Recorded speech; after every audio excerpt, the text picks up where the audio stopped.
مولانا روم رحمۃ اللہ علیہ کا شعر ہے، یک زمانہ صحبت با اولیاء بہتر از 100 سالہ طاعت بیریا۔ کہ وہ حنبلی مسلک عالم جو میرے پاس آیا تو میں نے اس سے کہا کہ بھائی آپ ایک قرآن روزانہ پڑھیں۔ تو اس نے مجھے کہا کہ حضرت حدیث میں آیا ہے کہ 3 دن سے کم قرآن نہ پڑھیں۔ میں نے کہا امام اعظم رحمۃ اللہ علیہ کے بارے میں آتا ہے کہ آپ رمضان المبارک میں 61 قرآن ختم کرتے تھے، تو یہ حدیث کیا امام صاحب کو پتہ نہیں تھی؟ اس نے کہا حضرت عمل بتا دیں۔ میں نے کہا 40 دن تک روزانہ قرآن پڑھو، ایک ہی قرآن روزانہ پڑھو۔ اس نے 40 دن پڑھا۔ دوسری دفعہ کے لیے میں پاکستان آیا، اس نے مجھے خود فون کر کے بولا کہ حضرت دوبارہ بھی پڑھنے کا بول دیں، اجازت دے۔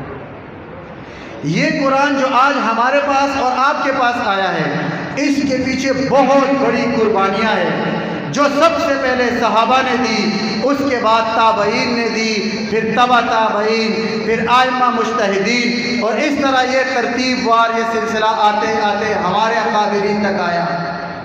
ہمارے بہت سے اکابرین نے اس قرآن کو، اس قرآن کی حفاظت کو اور ناموس صحابہ کو اور ہماری امیوں کی عزت اور دوپٹوں کی عزت کے لیے جانیں دی۔ ہماری اور آپ کی ذمہ داری بنتی ہے کہ ہم کم سے کم اپنی اولاد میں سے ایک ایک اولاد کو تو اس مقصد کے لیے نکال دے کہ وہ عالم بن جائے، وہ حافظ بن جائے، وہ اس قرآن کو حفظ کر لے اور ہمارے لیے بھی اور سب کے لیے بھی ذخیرہ آخرت بن جائے۔ ہماری بھی ذمہ داری بنتی ہے۔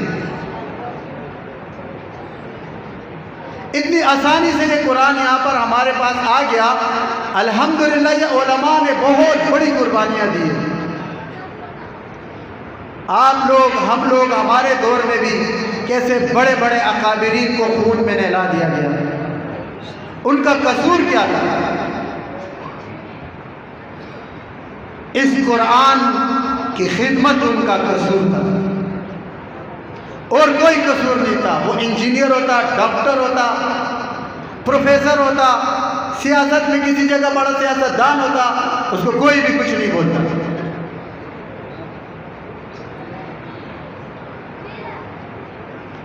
ان کافروں نے بہت سوچی سمجھی سازش کے تحت ایک ٹولے کو تیار کیا جس کا انہوں نے انکار شروع کر دیا۔ کبھی ایک کے پوچھا یوں ہے، کبھی دوسرے علماء کو برا بلانا، کبھی تیسرے کو برا بلا بلانا، بولتے چلے جانا، بولتے چلے جانا، بدنام کرتے چلے جانا، تاکہ مسلمانوں کے دلوں میں علماء کی محبت ختم ہو جائے۔ علماء کی محبت ہمارے دل میں ہوگی تو ان کی بات ہم پر اثر کرے گی نا۔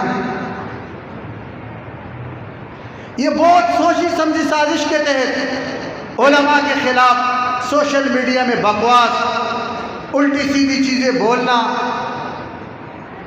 تاکہ ہمارے اور آپ کے دلوں میں جو محبت علماء کے ساتھ ہے، ہمارا ایک عالم سے محبت کا ناطہ کس مقصد کے لیے؟ صرف ایک مقصد کے لیے کہ وہ ہمیں اللہ اور اس کے رسول کی بات بتاتا ہے۔ جب ہمارے دل میں اس کی محبت ہوگی، اس کی بات ہمارے دل پر اثر کرے گی۔ وہ بات جب دل پر اثر کرے گی، اس دل پر اثر کرنے کی برکت سے ہمارے دل میں اللہ کا نور آئے گا اور اس دین پر چلنا ہمارے لیے آسان ہو جائے گا۔ تو بھائی سب سے پہلی چیز سارے کے سارے لوگ اپنے دلوں میں یہ بٹھا دے، کسی کو علماء کے خلاف بولنے نہ دو۔ کوئی بولے فوراً اس کی زبان بند کر دو، بولو چپ ہو جاؤ بھائی، ایک لفظ بھی نہیں برداشت کرو اپنے علماء کے بارے میں۔ اگر زبان سے روک سکتے ہو زبان سے روک لو، ہاتھ سے روک سکتے ہو ہاتھ سے روک لو، کچھ بھی نہیں کر سکتے اس مجلس سے جدا ہو جاؤ۔ ہماری ذمہ داری یہ تو بنتی ہے نا، ہم اتنا تو دفاع کر سکتے ہیں نا اپنے علماء کا۔ جہاں دیکھو علماء کو برا بلا بولا جاتا ہے، جہاں یہ پوری کی پوری ایک پری پلان سازش کے تحت کفار اس طرح کے ٹولے بناتے، گروپ بناتے جو ہمارے علماء کو بدنام کرنا چاہتے ہیں۔ آپ عجیب بات دیکھو، جو عمل کے علماء ہیں جن سے اللہ نے کام لیا انہی کے خلاف زیادہ لوگ پروپیگنڈا کرتے ہیں۔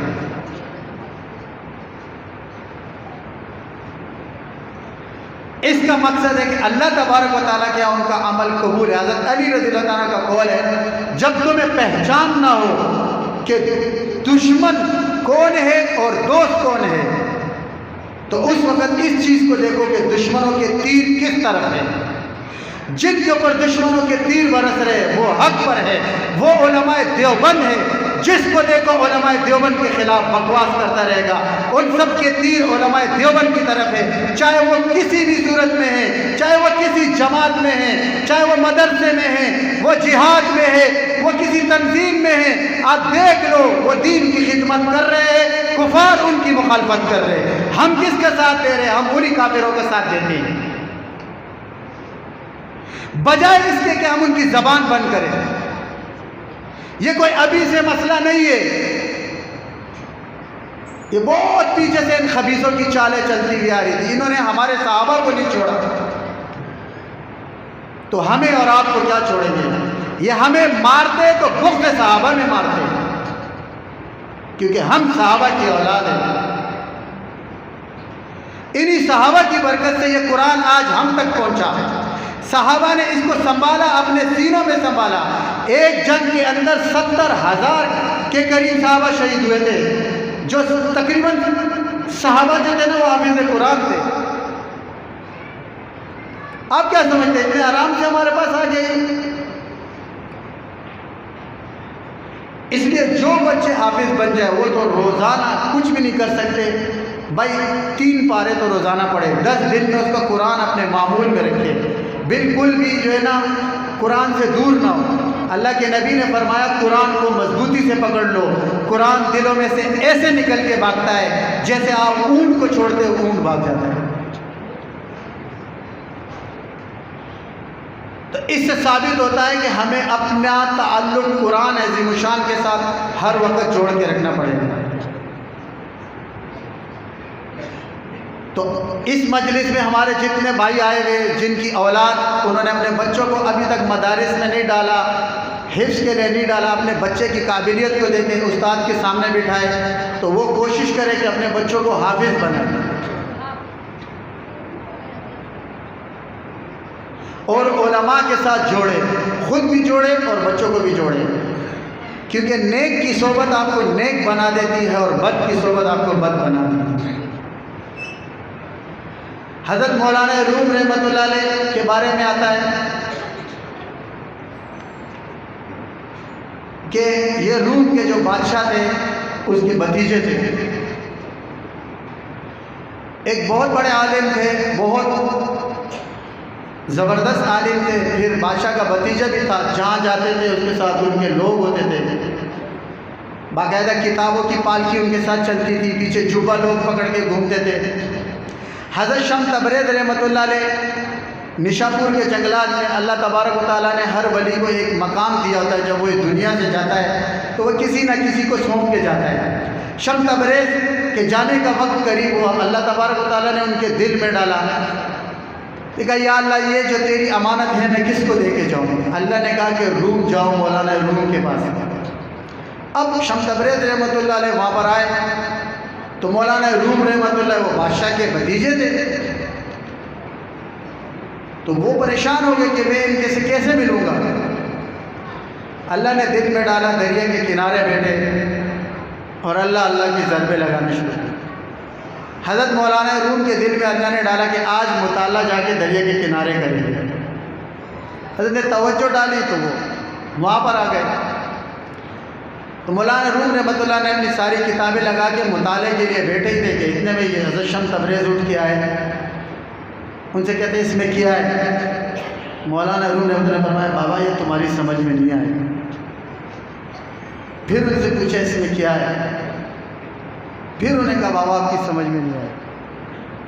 جب تیسری دفعہ انہوں نے پوچھا تو تیسری دفعہ بھی انہوں نے وہی جواب دیا، انہوں نے وہ کتابیں اٹھائی اور دریا میں ڈال دی۔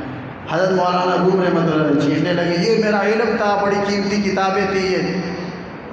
حضرت نے کتابیں دریا میں ہاتھ ڈال کے کتابیں واپس نکالی، ساری کی ساری خوش، کہا یہ کیا ہے؟ کہ یہ تیری سمجھ سے بات ہے۔ پھر کیا، حضرت مولانا روم رحمۃ اللہ علیہ آگے شوق سمریز رحمۃ اللہ علیہ آگے اور مولانا روم رحمۃ اللہ علیہ ان کے پیچھے۔ لوگ پھر بولتے ہیں کہ موشم تبریز نے مولانا روم کو پاگل کر دیا۔ ایک پیر کا ایک مرید اپنے مرشد کا سارے عالم میں ڈھنکا بجا ہے۔ وہی حضرت مولانا روم رحمۃ اللہ علیہ فرماتے ہیں، مولوی ہرگز نشد مولائے روم، مولوی ہرگز نشد مولائے روم تا غلام شمس تبریز نشد۔ ہمیں بھی اللہ والوں کی غلامی کرنی پڑے گی، اپنے دل کے اندر سے اپنے نفس کو مٹا کے ان کے سامنے پیش ہونا پڑے گا۔ وہ اللہ کی محبت کی جو ان کے دل میں ہے، اللہ کی محبت کی وہ آگ جب وہ آپ کے دل میں لگائیں گے تو آپ کو پتہ چلے گا کہ اللہ تبارک و تعالیٰ کی ذات کتنی اونچی ذات ہے۔ پھر آپ آیات پڑھتے جائیں گے اور روتے جائیں گے، پڑھتے جائیں گے اور روتے جائیں گے، کیونکہ وہ نور اس کے دل سے آپ کے دل میں آ جاتا ہے۔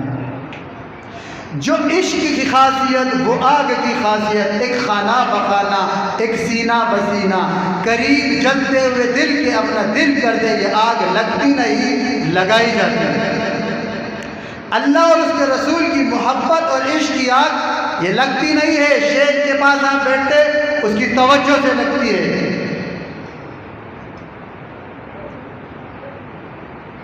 تو ہمیں اور آپ کو چاہیے کہ ہم نیک متقی اور اللہ والوں کی صحبت میں بیٹھیں، کیونکہ اللہ نے بھی قرآن میں یہی فرمایا کہ اللہ والوں کی صحبت میں جا کے بیٹھیں، ان کے دل سے وہ نور آپ کے دل میں آ جائے گا، پھر آپ کے لیے یہ دنیا ہی عجب نظر آئے گی۔ اللہ کے نبی نے فرمایا کہ مومن کی فراست سے ڈرو کہ وہ اللہ کے نور سے دکھتا ہے۔ ہمارے اس زمانے میں ایسے بہت بڑے اللہ والے گزرے، احمد علی لاہوری رحمۃ اللہ علیہ کا نام مشہور ہے، صاحب کشف گزر، ان کو قبر کشف القبور اللہ نے دیا تھا، کشف القلوب اللہ نے عطا کیا تھا۔ تو ہم لوگ بھی یہ چیز حاصل کر سکتے ہیں اگر ہم ان اللہ والوں کی صحبت میں بیٹھیں اور ان اللہ والوں کے ساتھ جا کے اٹھنا بیٹھنا کریں، ان سے سیکھیں۔ وہ اللہ کا نور جب ہمارے دل میں آ جائے گا تو اللہ تبارک و تعالیٰ ہماری بھی دنیا شاد کر دے گا۔ تو بھائیو، حضرت مولانا صاحب تشریف لا چکے ہیں، انشاءاللہ ان کے بیان سے ہم خود بھی لطف اندوز ہوں گے اور آپ بھی۔ میں وقت زیادہ نہیں لوں گا آپ لوگوں کا، بس یہ کہوں گا کہ اللہ تبارک و تعالیٰ سے دعا ہے کہ اللہ مجھ سے، آپ سے، ہم سب سے راضی ہو، اور اللہ تبارک و تعالیٰ دنیا میں وہ کام دین کا لے لے جس کو دیکھ کے قیامت کے دن اللہ کے نبی خوش ہو جائے۔ اللہ سے دعا ہے اللہ ہم سب سے راضی ہو، آمین یا رب۔